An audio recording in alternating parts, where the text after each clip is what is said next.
This is Digivation Network.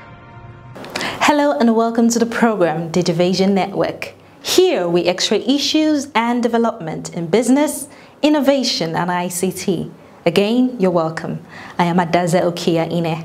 Don't forget you can also be a part of the show by subscribing to our YouTube channel www.youtube.com/Digivation Network and join us on our social media handles. Hello, I am Bryant welcoming you to this new ride, a digital ride that takes you into the lifestyle experience of innovation, tech impact and new business frontiers. This is Digivation Network. On a weekly basis, we keep you well informed of developments and trends.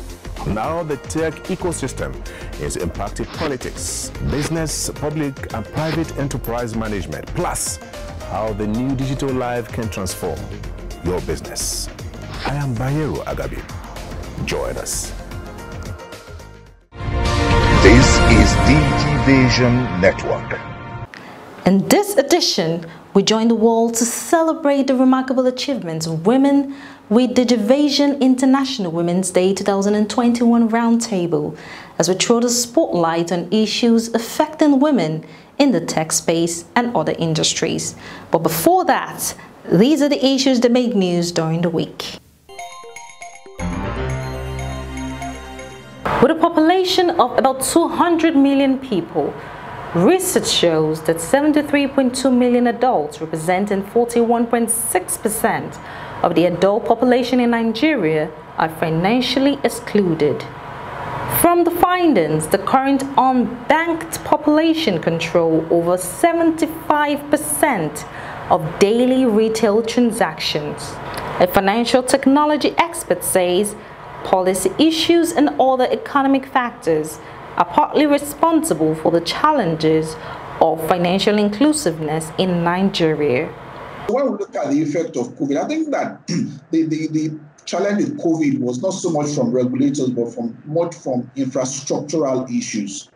I mean, there were power issues. So if you're working from home and there's no power out and you don't, or your generator breaks down, you know, I mean, during the COVID period, I had one of my staff who said, I've been on generator for 3 days and my gen has packed up.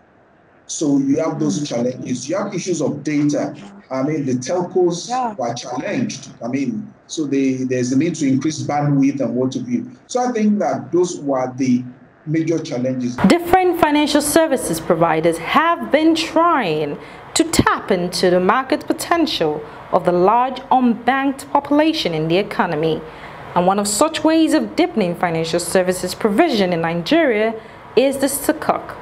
This is the commercial paper that provides investors with ownership in underlying assets. That is asset-backed trust certificates evidencing ownership of an asset.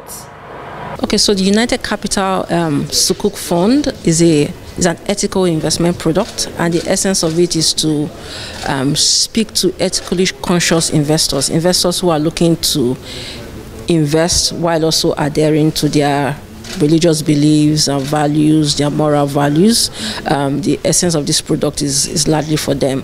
Yeah, the direction is clear, and when we talk about the outlook of the product, we are quite positive about it. Why? Because when you look at we are in a very low rate regime as far as Nigeria is concerned today. But when you look at all the products we have in our mutual fund, we're quite doing far higher than the rates that is obtainable in the money market, and this the Sukuk fund is not going to be an exception.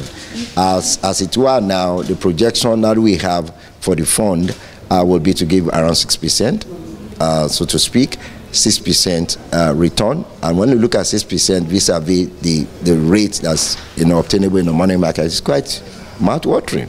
As part of efforts towards deepening the non-interest finance market in Nigeria, United Capital, a leading financial services and investment banking group in Nigeria, unveiled its first ethical investment product, the CECAD Fund. What led us to this is that through our market research, we discovered that people are really willing to invest, but They want to invest in where they will be able to add value to the life of people. The difference between what you desire to get and what is available for you to get in the market. Even though people are after making money, but they want to make money in an honorable way, in such a way that they are happy in whatever they have invested. So we discovered that, especially in the north where I operate, a lot of people want to go into something that to add aid to do with their belief. Ever wonder what the fashion shows of the future might look like? Look no further as forward-thinking Congolese designer Anifa Muvemba leveraged technology and social media to turn fashion industry on its head. While well established in many other industries, 3D technology is still relatively new to the fashion sector, but the tools are already starting to transform apparel firms. At the time when social distancing has made the traditional fashion show impossible following COVID-19 pandemic, causing the cancellation of 2020 New York Fashion Week, the designer came up with a high-tech alternative to show off her new Pink Label Congo collection, a live-stream 3D fashion show featuring invisible model. The design aspect didn't really come about until I saw how it was perceived once I put it out. And I feel like growing up, I always felt like an outcast. I always felt like I wanted to be in, or I wanted to be a part of something. And I find that I actually have a voice with Hanifa. So that was really what fueled the passion, and what really helped me to like stay motivated and just be like super focused and driven to like really see this thing through.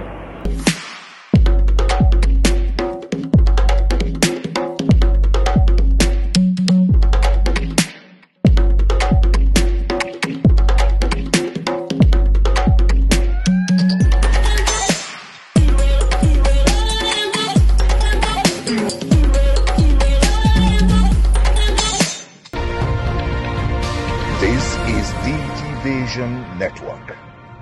Celebrating this year's International Women's Day, 4 incredible women join us in Digivation International Women's Day 2021 Roundtable Conversations to discuss relevant issues concerning women in the 21st century.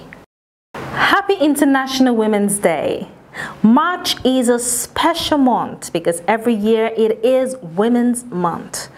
Not only that, March 8 marks the International Women's Day worldwide. According to the World Bank, 18% are the portion of CEOs that are women all over the world. And globally, less than 5% of venture capital went to female-led startups in 2019. 28% of managerial positions globally were held by women in 2019. Note that this is the same proportion as in 1995, which means there hasn't been much significant change in 25 years. Now, these are the issues that will form our conversations today as the Digivation Network joins the world to celebrate women with the International Women's Day Roundtable. This is Digivation Network. What does International Women's Day mean to you, and why is it important? For me, it's a day to celebrate women, a day to encourage women who are yet to really make it in whatever field they found themselves. For me, it's a day to challenge ourselves as women, to know that we need to complement the men, not to actually compete with them. It's a day for us to challenge ourselves that what are the things we need to do to complement the men? To complement the men. I keep emphasizing that, not to challenge them or to compete with them. I see today as that very special day where we sort of encourage all of the women across the continent, across Africa, across Nigeria, telling them that their voices matter. Like Mrs. Ufoma rightly said, we're not here to compete with the men, but to collaborate. I am a strong advocate for collaboration as against competition. I would say that International Women's Day is important because despite the fact that society tries to make us believe that men and women have equal rights, we actually do not. Men and women do not have equal, we do not have access to equal opportunities. This morning I woke up to a bunch, I'm on a number of group chats, and then I woke up to messages on the group chats celebrating the women, saying Happy International Women's Day to all our mothers and our sisters and our wives. And I said to myself, what about the women that don't want to be mothers or wives? What happens to them? Don't they deserve what to happens to their choice? Exactly. So I think that for me, International Women's Day is just a day to, remind ourselves and educate the public and let them know that, we still don't have rights. We still don't have equal rights as men. We still don't have access to equal opportunities as men do, and to just continue to educate them and let them know that a woman shouldn't be defined whether or not she's a mother or a wife. The day is meant to make every woman realize their importance. The day is meant to make every woman see that irrespective of whatever is going on with you anyway, you are very special, you are very important. And so you need to carry yourself in that realm, in that phrase, and then make up your mind to be who you should be. And this year particularly, we are being told that we need to challenge the status quo. We need to challenge, dare to challenge, So for us, I think it's an opportunity to challenge as much as we can and make a difference wherever we can.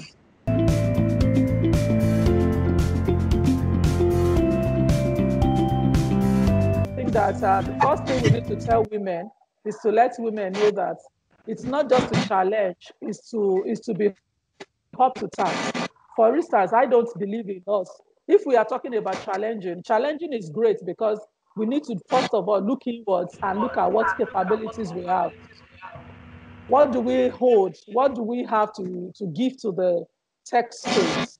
What is available within our knowledge level, within our skill set for us to be able to give back to society and the community?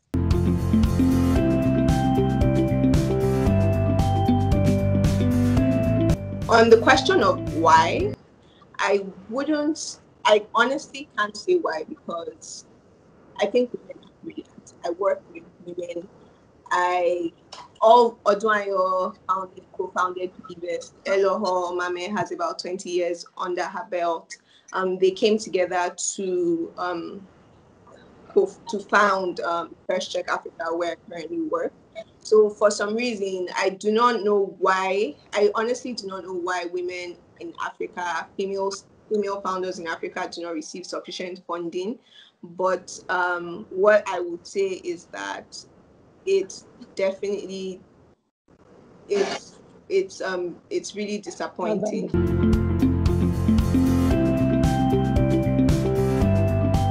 Our educational system, to me, is very faulty. The kind of education we have is such that we are not given the opportunity to think. And for us to make any meaningful impact, we need to think. So STEM education, for me, to make any impact in the Nigerian economy and to help the Nigerian child, especially the girl child in ICT, we need to review our curriculum. While there is still a lot to be done to change and improve the issues concerning women, a positive note was the historic appointment of Dr. Ngozi Okonjo-Iweala and the Vice President of the United States of America, Kamala Harris. We encourage women to continue to shatter glass ceilings by calling out bias, challenging inequality, question stereotypes, and forge an inclusive world. This is the 21st century, and it is up to women to change the narrative for women. Happy International Women's Day. You can check out www.youtube.com/Digivation Network to watch more of the Digivation International Women's Day 2021 Roundtable Conversations. And if you have just joined us, this is still the Digivation Network. For details, join us via our YouTube channel, www.youtube.com/Digivation Network. This is Digivation Network. Cybersecurity is a lingering concern for Nigeria and the world at large. This documentary brings to light the rise of cyber conflict as nations race against time to maintain the security of their. Thanks to ABC for that report on cybersecurity, which continues next week. And now we'll move on to our top fives, which features the top 5 tech trends of 2020 with Gideon Tobiloba. After which we have an exclusive interview with Professor Mohammed Ajia. He is the president of the Digital Bridge Institute and he is our guest of the week.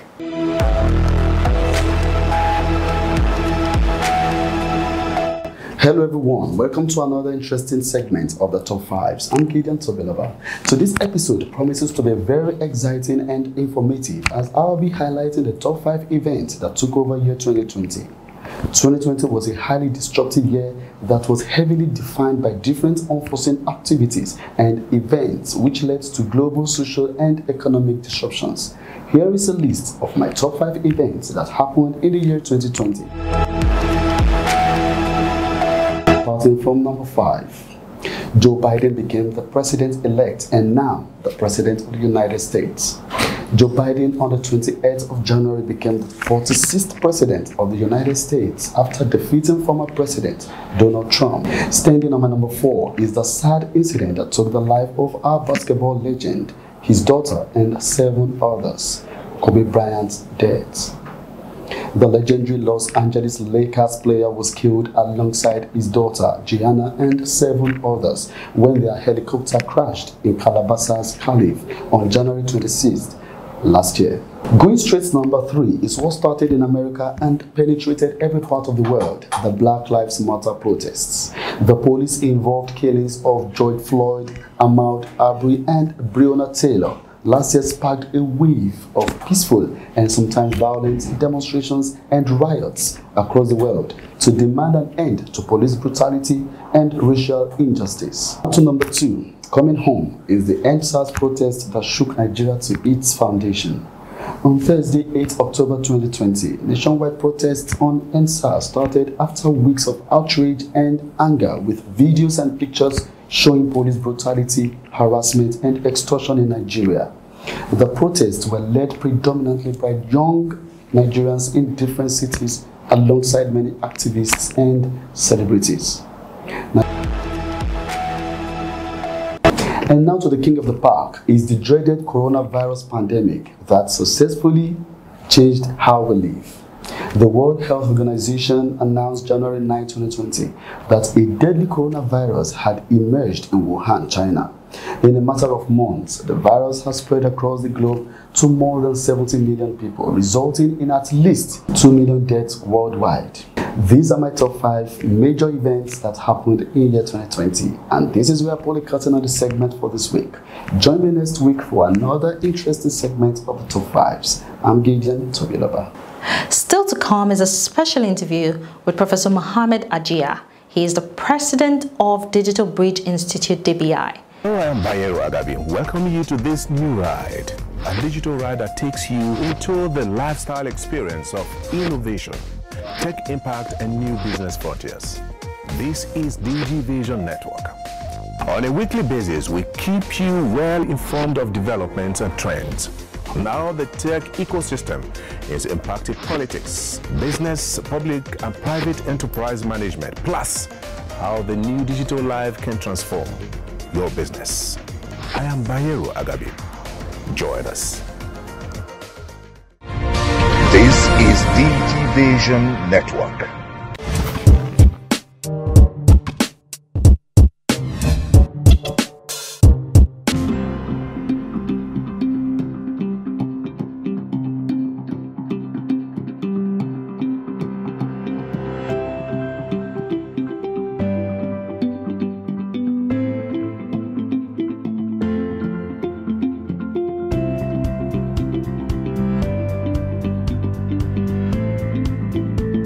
Certainly, 2020 has really been a challenge, really for everybody, and it has come up with this new normal that we must live with.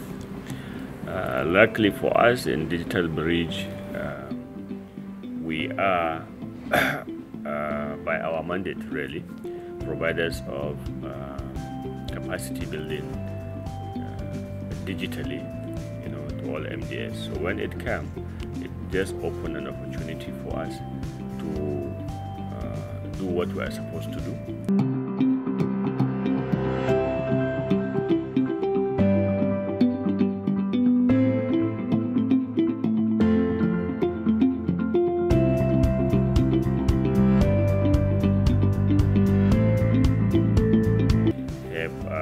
Gone in with a memo requesting for the approval of 3 things.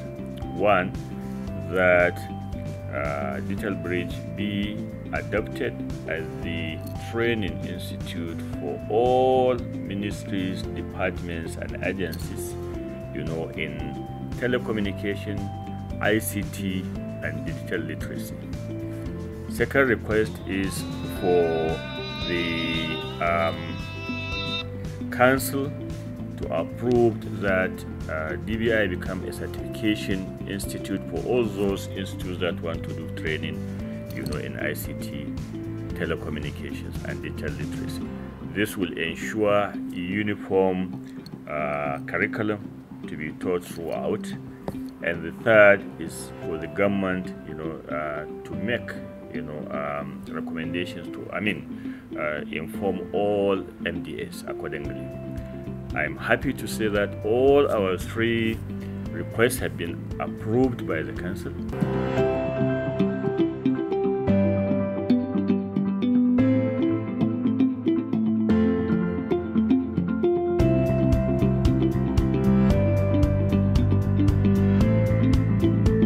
We are in collaboration with the Public Service Institute, have visited them and have talked to the administrator, the CEO, Abdul Ganiyu Obatoimo, who has also shown keen interest. The Public Service Institute is a special institute for training the public service, but the capacity in ICT they don't have. And we are going to do that part for them. So training in ICT as well as the digital literacy, we are collaborating to handle that for not only the PHNN, but we are also in talks with the office of the head of service of the Federation and a lot of other state governments, where we can, train and retrain. And very well this technology is very dynamic and it keeps on changing. So we want to keep this workforce, abreast with new developments. And